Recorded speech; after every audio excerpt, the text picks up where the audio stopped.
हर हर महादेव दोस्तों, आप सुन रहे थे मेरे साथ मनमर्जियाँ भाग 44। कानपुर बनारस एक्सप्रेस। मिश्रा जी से बदतमीजी करके फूफा बाथरूम की तरफ चले गए और उनके जाते ही मिश्राइन ने मिश्रा जी को सुना दिया, जो कि जायज़ था। मिश्रा जी की खामोशी की वजह से फूफा की हिम्मत अब इतनी बढ़ चुकी थी कि वे सबके सामने बदतमीजी करने लगे थे। मिश्रा जी उंगलियों को होठों से लगाए कुछ देर खामोश बैठे रहे, फिर एकदम से उठे और उस तरफ चल पड़े जिधर फूफा गए थे। बाथरूम से निकलकर फूफा ट्रेन के गेट पर आ खड़े हुए।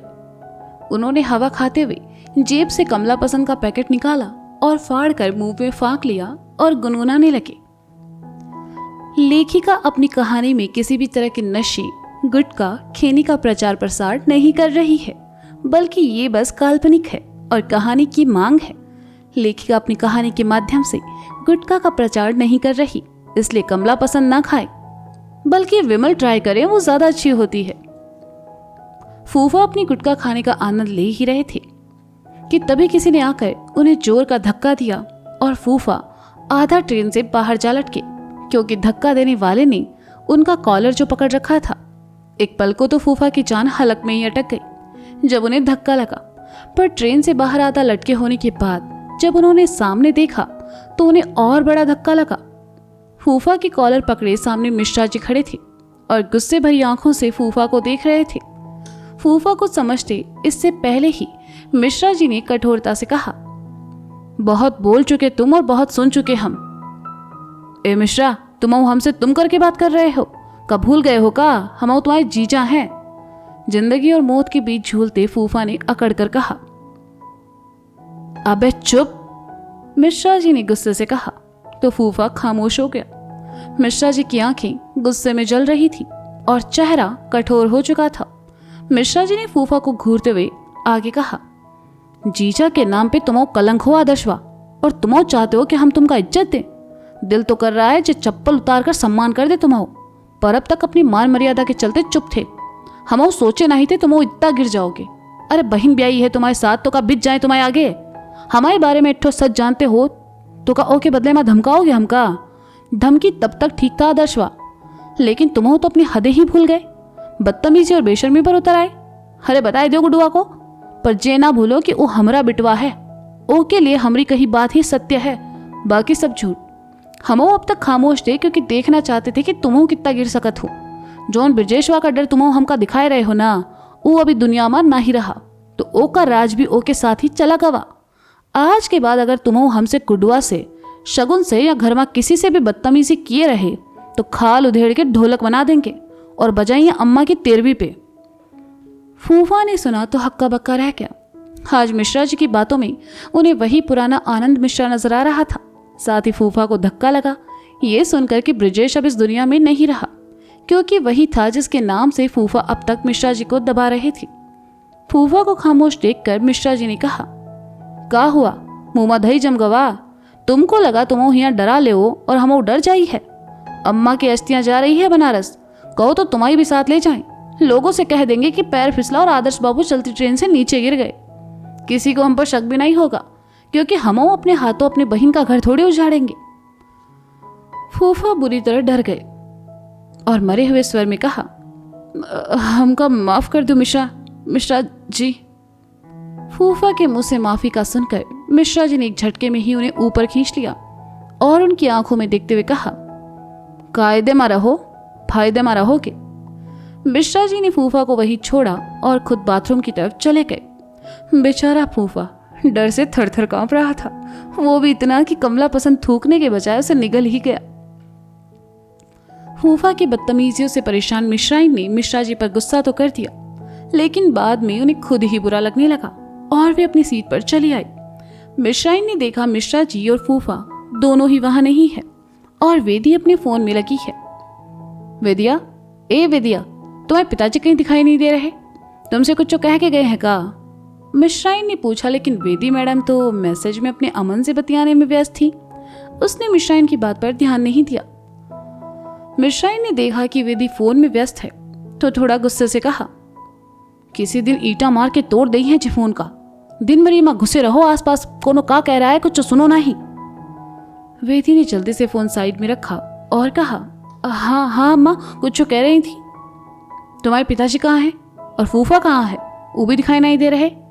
मिश्राइन ने चिंता भरे स्वर में पूछा। वेदी ने देखा फूफा मिश्राइन के पीछे ही खड़े हैं तो उसने कहा, फूफा तो तुम्हारे पीछे ही है अम्मा, और पिताजी का हमें नहीं पता, बाथरूम गए होंगे।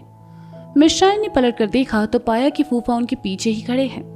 ना चाहते हुए भी मिश्राइन को सामने खड़े फूफा से शांत स्वर में कहना पड़ा, ओ खाने का बोल रहे थे आप, दे देगा?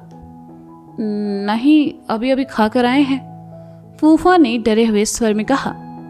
खा कर आए हैं? क्या खा कर आए हैं? मिश्राइन ने कहा। कुछ नहीं अम्मा, बाद में खा लेंगे, आप परेशान ना होइए, फूफा ने कहा और सीट पर बैठ गए। मिश्राइन ने देखा कि जितना अकड़ में फूफा उनके सामने से कुछ देर पहले गए थे, अब बिल्कुल उसके विपरीत नजर आ रहे थे। मिश्राइन ने देखा मिश्रा जी अभी तक नहीं आए हैं तो वह खुद ही उन्हें ढूंढते हुए बाथरूम की तरफ चली गई। वॉश बेसिन के सामने खड़े मिश्रा जी को हाथ धोते देखकर मिश्राइन की जान में जान आई। मिश्रा जी हाथ धोकर पलटे और मिश्राइन को वहां देखकर कहा, क्या हुआ, तुम यहाँ क्या कर रही हो?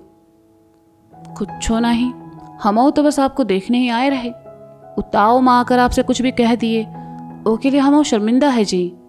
हम कहना नहीं चाहते थे पर क्या करें, आदर्श बाबू की बदतमीजियां इतनी बढ़ गई है कि हम खुद को रोक नहीं पाए। आज के बाद आदर्श बाबू कायदे में रहे हैं, चलो चलकर बैठो, ज्यादा परेशान ना हो, मिश्रा जी ने कहा और मिश्राइन के साथ अपनी सीटों की तरफ बढ़ गए। मिश्रा जी ने देखा नीचे की दोनों सीटें खाली है, फूफा कहीं नजर नहीं आए। मिश्रा जी ने सर उठाकर देखा तो पाया कि फूफा अपर सीट पर कोने में दुबक कर बैठे थे। मिश्रा जी ने कुछ नहीं कहा और अपनी सीट पर आ बैठे। मिश्राइन ने साथ लाया खाना प्लेटों में निकाला और सबको दिया। फूफा ने अपनी प्लेट ली और खाने लगे। एक निवाला खाकर उन्होंने थोड़ा खींचते हुए कहा, अरे जे कैसी सब्जी है, ये मां नमक कितना कम है, हम जे। आगे के शब्द फूफा के थूक के साथ वापस निकलने पड़े जब उन्होंने देखा कि मिश्रा जी उन्हें ही देख रहे हैं। मिश्रा जी को अपनी ओर देखते पाकर फूफा को कुछ देर पहले की घटना याद आ गई और उन्होंने एकदम से स्वर बदलकर कहा, हम ये कह रहे थे कि कम नमक की सब्जी भी बहुत स्वादिष्ट बनी है, वैसे भी जे उम्र में नमक कम ही खाना चाहिए। सरिता जी, थोड़ा अचार मिली है का? मिश्राइन उठी और साथ में लाया अचार का छोटा डिब्बा उन्हें देकर खुद अपनी सीट पर आ बैठी और खाना खाने लगी। मिश्रा ने फूफा से नजरें हटाई और खाना खाने लगे। इस बार मिश्रा जी ने फूफा को ऐसा डोज दिया था कि फूफा बनारस जाने तक नीचे नहीं आने वाले थे, और यही चाहते थे ना आप लोग, तो बस कर दिया। गुप्ता जी का घर कानपुर। बेचारे गोलू को अपने ही घर में खाना खाने को नहीं मिला। वह अपने कमरे में आया तो देखा कि पिंकी बिस्तर पर रखे कपड़े समेट रही थी। गोलू को याद आया तो वह पिंकी को मनाने के लिए चुपचाप आकर उसके सामने बैठ गया। पिंकी ने गोलू को देखा और इग्नोर करके वहां से जाने लगी तो गोलू ने उसका हाथ पकड़कर उसे रोक लिया और कहा, पिंकिया सॉरी ना बाबू, अरे हमका का पता तुम हमारे पीछे खड़ी हो, गलती से मुंह से निकल गवा, माफ करी दो प्लीज। पिंकी ने अपना हाथ झटका और कहा, अरे नहीं गोलू, गलती से थोड़ी कहा है, तुम तो कट्टर दुश्मन बन गए हो हमारे पापा के। का कहे तुम कि हमारे खानदान में किसी ने पनीर ना ही देखा, खुद तो बहुत ही जैसे राजा महाराजा के खानदान से हो ना।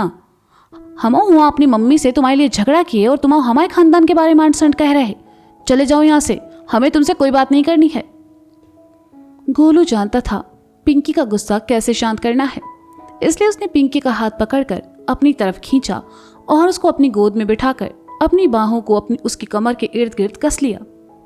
गोलू छोड़ो हमें, पिंकी ने छूटने की कोशिश करते हुए कहा तो गोलू ने उसे और मजबूती से कस लिया और अपना सर उसकी पीठ पर टिकाकर कहा, पहले हमको माफ करो फिर छोड़ेंगे। गोलू छोड़ो हमें, पिंकी ने कहा, पहले माफी फिर छोड़ेंगे, तुम्हारी माफी के लिए कुछ भी करेंगे, बस माफ कर दो। गोलू ने कहा, सोच लो। पिंकी ने कहा, सोच लिए? अरे तुम्हारे लिए तो जान हाजिर है बाबू, तुम कहीं के तो देखो। गोलू ने पिंकी को छोड़कर कहा, तो फिर उठो और 50 उठक बैठक निकालो। पिंकी ने कहा, का कही तुम? उठक बैठक? ए पिंकिया, ये सब मजाक नहीं, हाँ कुछ और कहो, कर देंगे हम, गोलू ने कहा। यही करना पड़ेगा गोलू, वरना माफी नहीं मिलेगी, पिंकी ने कठोरता से कहा। बेचारा गोलू, मरता क्या न करता, पहले खुद की जोश जोश में सब कह दिया कि सब करेगा, अब पिंकी की बात मानने के अलावा दूसरा कोई रास्ता भी नहीं था। गोलू पिंकी के सामने उठक बैठक लगाने लगा। एक तो गोलू को खाना नहीं मिला, ऊपर से उठक बैठक भी निकालनी पड़ी। गुप्ताइन पड़ोस के यहाँ कीर्तन में चली गई। गुप्ता जी जैसे ही गोलू के कमरे के सामने से गुजरे, कमरे का दरवाजा खुला था। उनकी नजर गोलू पर पड़ी जो कि उठक बैठक लगा रहा था। ये ससुरा गोलू भी का किस्मत लेकर पैदा हुआ है, बाप से पेला गया बीवी के सामने उठक बैठक लगा रहा है। जे का तो भगवान ही मालिक है, पर जे ससुरा इतना बंडलबाज है कि भगवान को भी अपने लपेटे में ले लई। बनो साला जोरू के गुलाम और करो लव मैरिज, गुप्ता जी ने आगे बड़बड़ाते हुए कहा और वहां से चले गए। पानी लेने किचन में आए तो नजर कढ़ाई में रखी सब्जी पर चली गई और गुप्ता जी को याद आया कि आज कैसे गोलू आलू गोभी की सब्जी देकर मुंह में पानी ला रहा था। उन्होंने बर्तन देखे, गुदा हुआ आटा रखा था, बस रोटी नहीं बनी थी। उन्होंने गैस ऑन किया और तवा उस पर रख दिया। आटे का लोई लिया और चकले पर आड़ी टेढ़ी बेलकर तवे पर डाल दी। एक रोटी सेक कर उन्होंने दूसरी रोटी तवे पर डाली और गोलू को आवाज दी, गोलुआ यहाँ आवा जरा। 50 उठक बैठक निकालते निकालते गोलू का दम तो पहले ही निकल चुका था। हाँ, गुप्ता जी ने उसे आवाज देकर उसकी बची खुची जान भी निकाल ली। गोलू पैर घसीटते हुए उनके पास आया। गोलू को देखकर गुप्ता जी ने कहा, बैठो, तुम्हारे लिए खाना बनाए हैं, खाए लो। गोलू ने सुना तो उसको अपने कानों पर विश्वास नहीं हुआ। आंखें खुली की खुली रह गई। वह गुप्ता जी के पास आकर बोला, पिताजी हमको एक तो थप्पड़ मारना जरा। गुप्ता जी गोलू की तरफ पलटे और आटे से सने हाथ को गोलू के गाल पर छाप कर कहा, जे लो, नेक काम में देरी कैसी। गोलू को जो थप्पड़ पड़ा, बेचारा घूम कर गुप्ता जी के बगल में रखे आटे के डिब्बे से जा टकराया और नीचे जा गिरा। पर गोलू की किस्मत इससे भी बुरी थी। वह आटे का डिब्बा आकर गोलू के सर के ऊपर गिरा। सारा आटा गोलू के साथ साथ रसोई के फर्श पर फैल गया और आटे का डिब्बा गोलू के सर पर। गुप्ता जी ने देखा तो अपना सर पीट लिया। कहाँ वे गोलू के लिए रोटियां बनाकर प्यार जता रहे थे और कहाँ गोलू ने उनका कबाड़ा कर दिया। गोलू को डब्बा उठाकर अपना सर निकाला। गुप्ता जी को अपने सामने देखकर गोलू जोर से खांसा और उसके मुंह में भरा आटा गुप्ता जी के मुंह पर जा गिरा। बस फिर क्या था, एक थप्पड़ और गोलू के गाल पर पड़ा और गुप्ता जी ने कहा, तुम्हारी अम्मा ये सब देखी है ना तो धोकर सुखा दी है हम लोगन का, उठो और निकलो यहाँ से।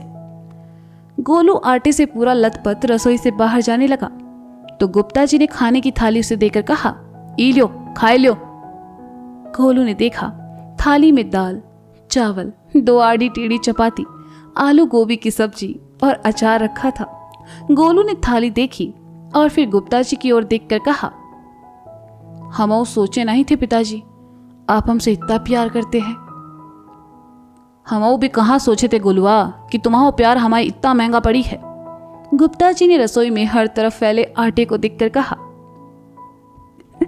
तो दोस्तों, ये था मन मर्जियां भाग 44। और क्या लगता है आपको, क्या इस बार गोलू के साथ साथ गुप्ता जी की भी बैंड बजने वाली है? आपको हो तो बजवा दें, कमेंट सेक्शन में बताना, उसके बाद ही मैं आगे का पार्ट लिखूंगी। तो मिलते हैं जल्दी, तब तक के लिए बाय बाय।